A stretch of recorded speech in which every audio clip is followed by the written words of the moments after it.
Thank you, Madam Deputy Speaker. I thank Honourable Usamati for that question regarding road development in the province of Kandavu. Currently, Nruai village in Kandavu is only accessible by boat. The previous government had planned the construction of a new road from Namara Road to Nruai village, and consultations were conducted at that time. It was agreed that the Commissioner's office would undertake the earthworks, while the FRA, Fiji Roads Authority, would handle the construction of the road pavements, etc. However, I wish to advise that to date no construction work has commenced on the proposed road. We are further scoping and assessing, and that will, or it will be undertaken by the end of this year on that road. I'd like to assure the House that the FRA and Public Works Department intend to include this road project in the 26-27 budget. Should we secure funding support earlier, this project will be prioritized accordingly. The government remains steadfast in its commitment in enhancing infrastructure and improving accessibility in Kandavu, and of course, as we already mentioned, in our regional development centers in the maritime, and we will continue to prioritize. I would like to take this opportunity to also update Parliament on Kandavu roads. We Munisia to Vadale access road, spanning 7.8 kilometers from Wunisei to Soso. Wunisei to Vadale, Wunisei to Soso has been completed. Further, the extension from Soso to Vadale, covering 24 kilometers, has seen the clearing, earthworks, and drainage works completed. The remaining work scheduled for the coming financial year include the design and construction of the new Chioma crossing, as well as full pavement construction of the entire 24-kilometer stretch. The total investment by government for these specific routes is around 9.9 billion.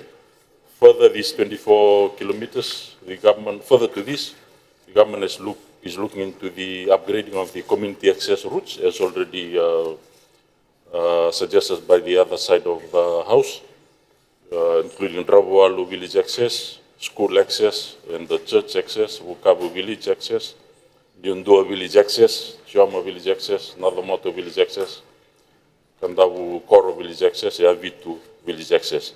These improvements will also enhance market access for farmers, allowing them to efficiently transport their produce to markets, and of course with other services, including health and education. Sealing preparation works, in addition to other mentioned, are also underway.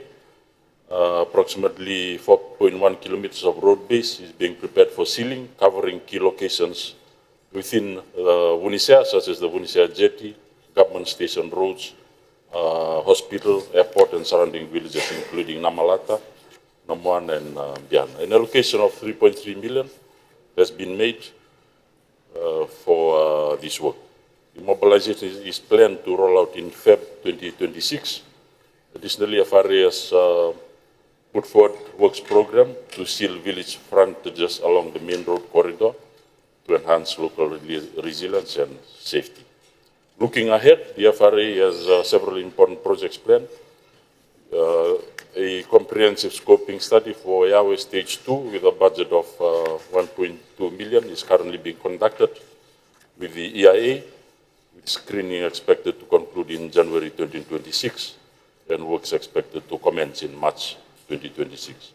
The coastal protection works along Nambukalevu Road has been scoped with rock riprap construction, and an allocation of 0.8 million has been budgeted, and works expected to commence early in the first quarter next year. FRA continues to conduct extensive consultation with landowner and rural communities to encourage participation in small works contracts focused on vegetation control.